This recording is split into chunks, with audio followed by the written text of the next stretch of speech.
Chief minister Revanth Reddy को गौरक्षक समिति के कायदीन की याददाश्त।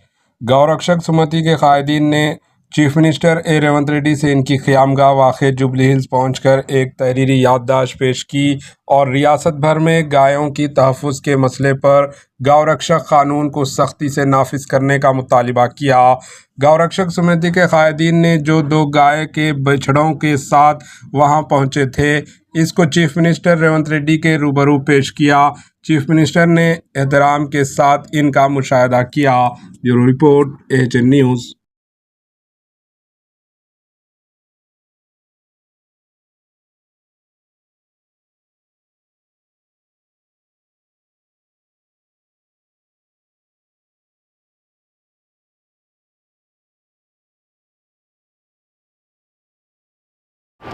AHN न्यूज़ को लाइक करें, शेयर करें और सब्सक्राइब करना ना भूलें।